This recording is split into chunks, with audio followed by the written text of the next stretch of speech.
First supplementary, माननीय GC Chandrasekhar ji. Sir, Anganwadi and Poshan 2.0 scheme, umbrella program under ICDS, to which rupees 20,263 crores has been budgeted.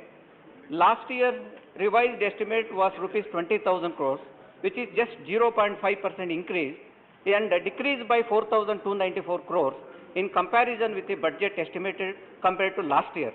Sir, as per the RTA reply from Ministry of the Ministry in 2021 November, 33 lakh children are malnourished and Global Hunger Index ranks in India at 101 out of 116 countries. Please put your question. With the growing food inflation, WPI stands at 10.33% and GPI at 5.43%. Please put your question. Sir, how is the department going to handle with a very small rise of budget?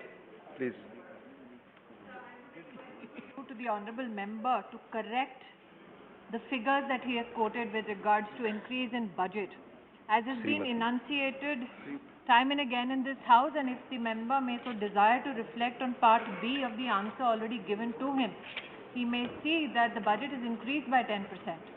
I would, however, like to inform through you, sir, to the honourable member that the portion tracker methodology of digitally tracking the performances of Anganwadis, including measuring our children as per WHO standards.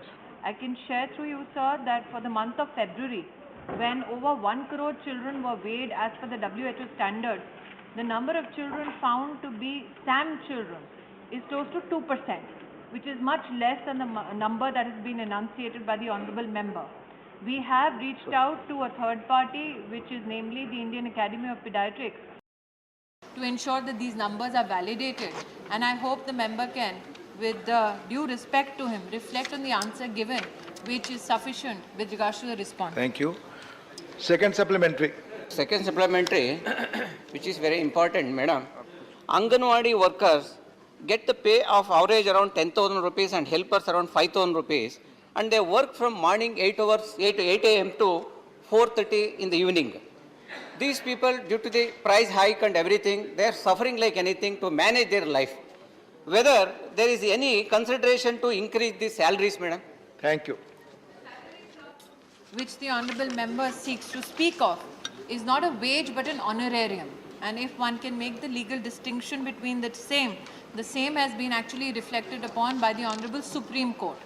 While the Ministry of Women and Child Development under the aegis of the Government of India ensures that Anganwadi workers get the honorarium to the tune of 4,500 rupees, along with additional cash incentives and other statutory incentives from the Government of India, we have time and again implored states to do top-ups, which has been done also in the state of Karnataka. And I must here highlight that apart from these interventions, the ministry periodically reaches out to state administration and tells them that we should not additionally burden Anganwadi workers with additional responsibilities which the district authorities may do from time to time. We have cautioned state governments regarding the same. Thank you. Srimati S. Fangnan Konyak. Vice Chairman, sir. My question to the Minister is whether Saksham Anganwadi will be implemented in Nagaland or not, and if yes, what budget has been allocated to Nagaland? Sir, with your permission, let me compliment the member. Nagaland. We all compliment her. I compliment her and I wish her well for her tenure of service on behalf of the state and my organization, जिसकी आज हम सब स्थापना दिवस मना रहे हैं.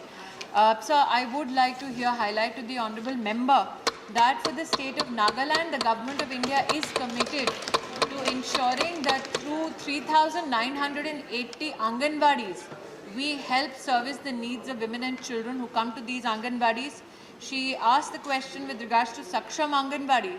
I would like to highlight to the honourable member that we have definitely ensured that Saksham Anganwadi scheme is implemented across the country and also in the state of Nagaland. And for the year 21-22, the Government of India under this project has given to the state of Nagaland close to 15,000 lakh rupees. Thank you. Dr. Kanimoji Sonu. Thank you, sir. So in the COVID pandemic, how was the scheme implemented when there was a total lockdown going on? And during the COVID pandemic, there were more malnourishment in the children. And how was it maintained? There was no census depending upon that in the period of 2021. Thank you. First question posed by Chandrasekhar ji, I have highlighted the recent WHO standard measurements of children, close to 1 crore children across all Anganwadis in the country, which has now highlighted that only 2% children are SAM children, which is possibly an indication, and I would like to hear answer, that MAM children have come up to 5%, which is, if you look at cumulatively, the number of children in the malnourished category between SAM and MAM is now 7%.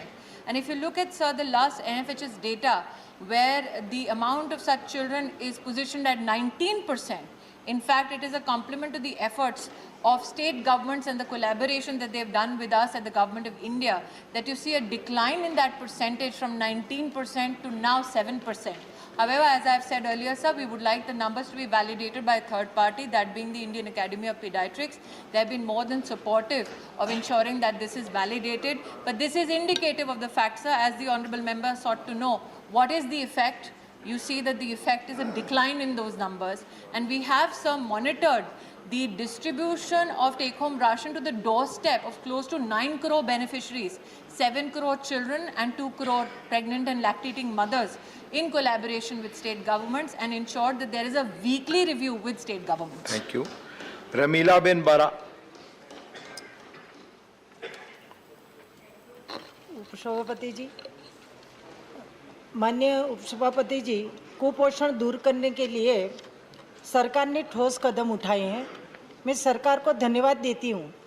फिर भी आज ग्रामीण क्षेत्र में tribal परिवार में कई छोटी उम्र में बच्चों की शादी हो रही है। इसके वजह से कई छोटी उम्र में बच्चे पैदा होने के वजह से उनका मृत्यु हो जाता है, माता का भी मृत्यु कभी हो जाता है, जान खतरे में दोनों आ जाती है। इसके आंकड़े सरकार के पास होंगे, लेकिन मैं आपके माध्यम से माननीय मंत्री से जानना चाहती हूँ, उनको रोकने के लिए कोई आयोजन है, ठोस कदम उठा रहे हैं? धन्यवाद। धन्यवाद। सांसद को अवगत कराना चाहती हूँ कि पोषण अभियान समन्वय है भारत सरकार में 18 भिन्न भिन्न मंत्रालय और विभागों का, जिसमें मिनिस्ट्री ऑफ ट्राइबल अफेयर्स भी सम्मिलित है। जो माननीय महोदया ने उल्लेखित किया इस सदन में, वो अपने आप में हम सबके लिए चिंता का विषय है।